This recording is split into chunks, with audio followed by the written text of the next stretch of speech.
За сайбацгаана уу? Та бүхэнд өнөөдрийн мэндийг хүргэе. За зөвлөх багш Баяр Жаргал Түмэн Баяр багш нарынхаа хамтаар тухайн энэ судалгааг хийсэн байгаа. За ингээд та бүхэндээ танилцуулъя. За дараах агуулгын хүрээнд судалгаагаа танилцуулах болно. За судалгааны хэрэгцээ шаардлагын хувьд энэ судалгааг яагаад хийх болсон бэ? Хэрэгцээ шаардлагын хувьд юу гэвэл за боловсролын ерөнхий 2023 онд батлагдсан боловсролын ерөнхий хуулинд за Монгол Улсын хөтөлбөр шинжилгээ 10 жилийн давтамжтай байна гэж заагдсан байдаг. За үүний хүрээнд 2014 онд цөм хөтөлбөр хэрэгжиж эхэлснээс хойш одоогийн байдлаар бага боловсролын шинжилсэн хөтөлбөр нь 2026 онд батлагдсан байгаа. За мөн суурь болон бүрэн дунд боловсролын хөтөлбөр шинжилэл нь одоо эхлэх гэж байгаа. За ийм учраас ийм төрлийн судалгаануудыг хийх хэрэгцээ шаардлагатай байна гэж үзсэн учраас судалгаагаа хийж эхэлсэн.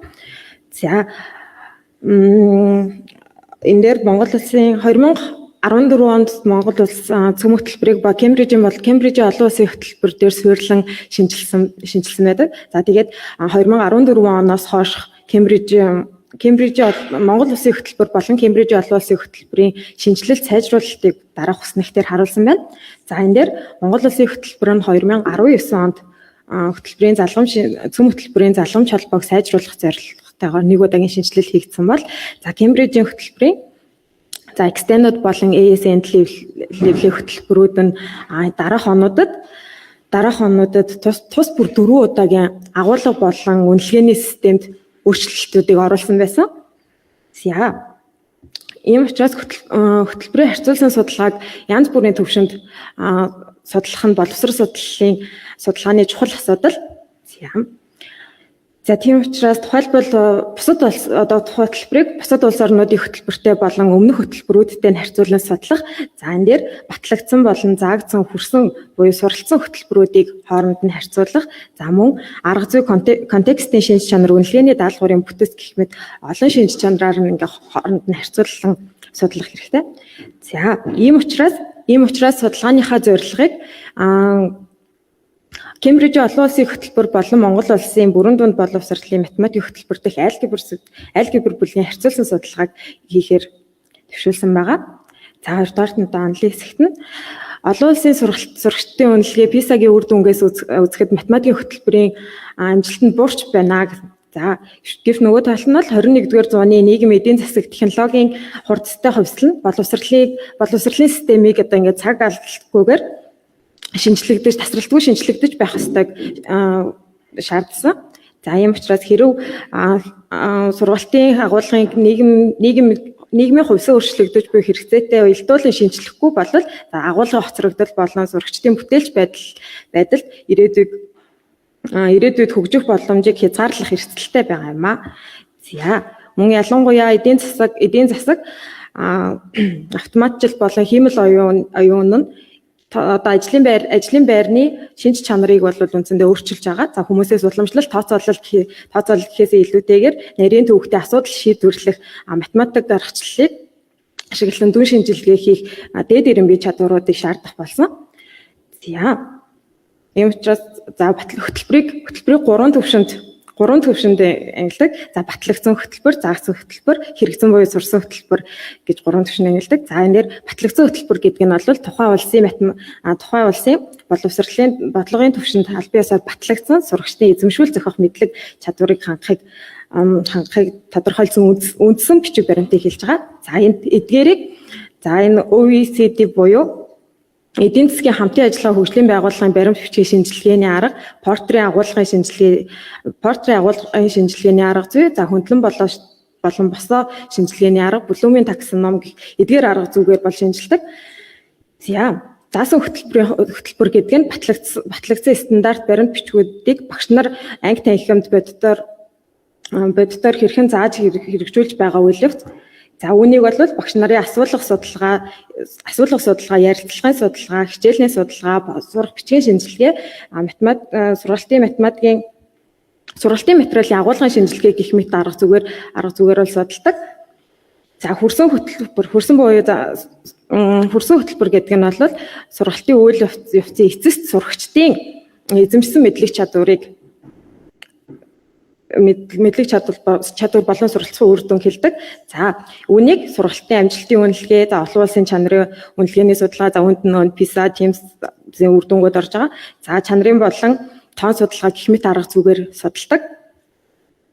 За дээрх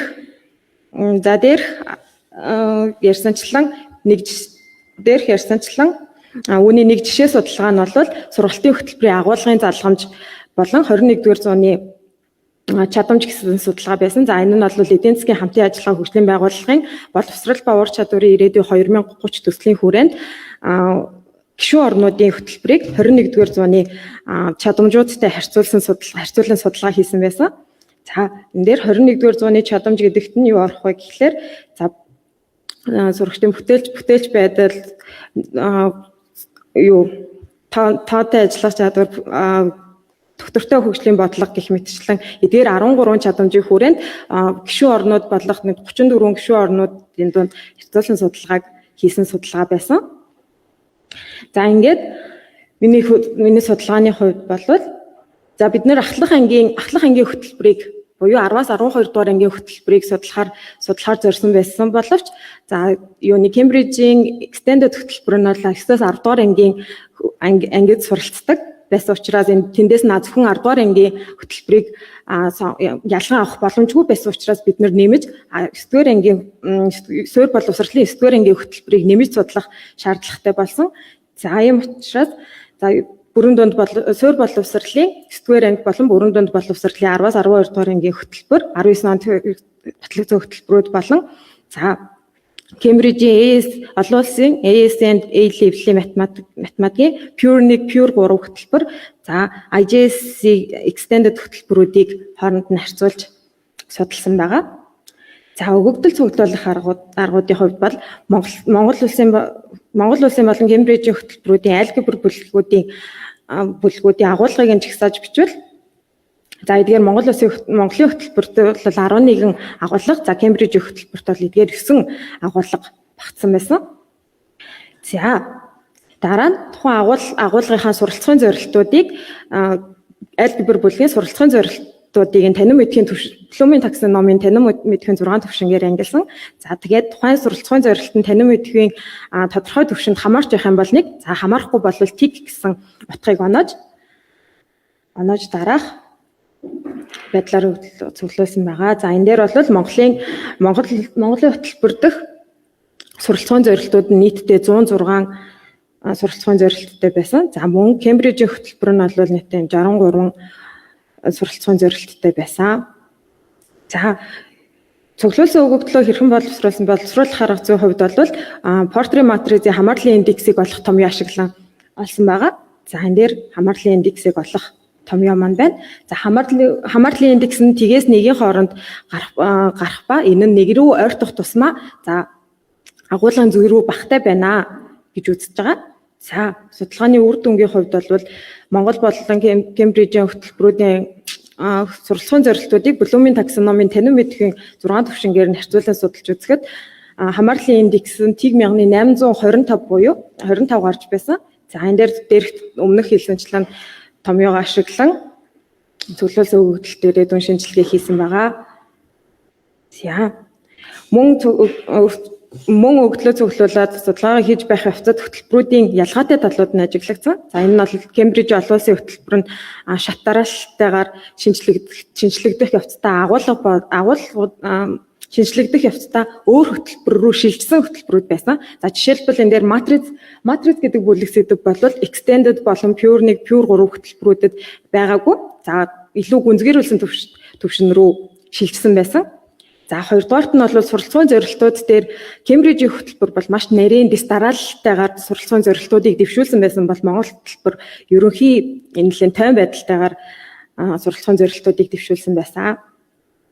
За ингээд үнэлтийн хүрээнд Монголын цөм хөтөлбөр болон 2019 онд батлагдсан цөм хөтөлбөр болон Кембрижийн 2025-аас 2027 онд хэрэгжүүлж байгаа IJSC extended хөтөлбөр болон 2026-аас 2027 онд хэрэгжүүлж байгаа AS and A-level-ийн Pure 1, Pure 3 хөтөлбөрүүдийн хамаарлыг судлахад за хамаарлын индекс нь 825 буюу өндөр хамааралтай гарч байсан. За хэдий тийм боловч сүүлийн 10 гаруй жилийн хугацаанд Кембрижийн хөтөлбөр үнэлгээний систем агуулгын бүтцэд томоохон өөрчлөлт гарсан ба заах арга зүйн хувь шинжилэл хийсэн байсан.